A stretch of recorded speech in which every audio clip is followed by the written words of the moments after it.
Friends, ഇന്ന് വളരെ എളുപ്പത്തിൽ ചെയ്യാവുന്ന ഒരു ക്രാഫ്റ്റ് ഐറ്റമാണ്. അതും ഔൾ ചെയ്യുന്നതാണ്. അതായത് മൂങ്ങേനെ ഉണ്ടാക്കുന്നതാണ്. ഇത് കണ്ടില്ലേ, ഈ ഒരു കണ്ണ് എനിക്ക് കിട്ടിയതാണ്.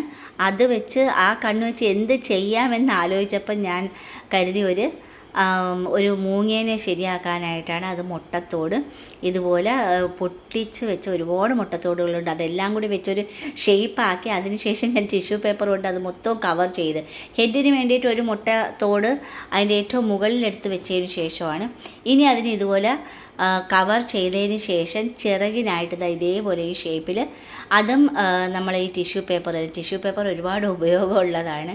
കളർ ചെയ്താൽ തീർച്ചയായിട്ടും നല്ല കട്ടിക്കിരിക്കുകയും ചെയ്യും. നമ്മൾ അത് ടിഷ്യൂ പേപ്പറിൻ്റെ ഐറ്റം ആണെന്ന് പോലും പറയത്തില്ല. ആ വിധത്തിൽ നമുക്ക് കവർ ചെയ്തെടുക്കാൻ പറ്റും. അതായത് കണ്ടില്ലേ, അത് വെച്ച് നമ്മൾ ആ ഒരു കണ്ണ്, ഒരു യെല്ലോ ഒരു കണ്ണ് വളരെ വിചിത്രമായിട്ട് തന്നെ തോന്നി. അത് ഒരു മൂങ്ങയുടെ കണ്ണ് പോലെ തന്നെ തോന്നുകയും ചെയ്യുന്നുണ്ട്.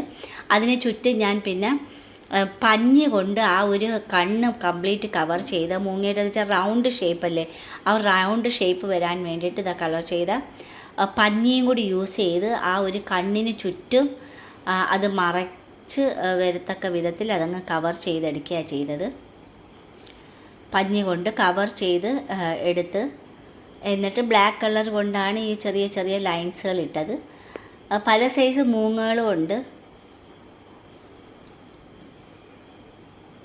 ഇതുപോലെ കവർ ചെയ്തെടുത്ത് റൗണ്ടായിട്ട് ആ മൂങ്ങയുടെ ഒരു ഷേപ്പ് എന്ന് പറയുന്നത് മുഖം നല്ല റൗണ്ട് വട്ടത്തിലിരിക്കുന്നത് കൊണ്ട് ഇനി അതിൻ്റെ കാലിന് വേണ്ടിയിട്ടാണ് നമ്മളിതുപോലെ ഏറ്റവും താഴെ അത് വെച്ച് ഒട്ടിക്കുകയാണ് ചെയ്തത്. എന്നിട്ട് ആ ഒരു ബൗളിൻ്റെ ഒരു അടപ്പാണ് ഈ കിട്ടിയത്. അത് ഞാനിത് കളർ ചെയ്ത് ബ്ലാക്ക് കളറിട്ട് കംപ്ലീറ്റ് ചെയ്തെടുത്തപ്പം തന്നെ ഒരു നല്ലൊരു പെട്ടെന്ന് നമുക്ക് എളുപ്പത്തിൽ മുട്ടത്തോടുകൊണ്ട് ഒരുപാട് പ്രയോജനങ്ങളുണ്ടെന്നുള്ളത് ആണിതിൽ നിന്ന്. നമുക്ക് ഏത് ഐറ്റംസ് വേണമെങ്കിലും മുട്ടത്തോടും ടിഷ്യൂ പേപ്പറും വെറുതെ ഫെവിക്കോളും കൂടി യൂസ് ചെയ്ത് പെട്ടെന്ന് ചെയ്തെടുക്കാവുന്ന ഐറ്റംസുകളാണ്. എങ്കിലോ കാണാനും നല്ല ഭംഗിയുണ്ട്. കുട്ടികൾക്കൊക്കെ ചെയ്ത് നോക്കാവുന്ന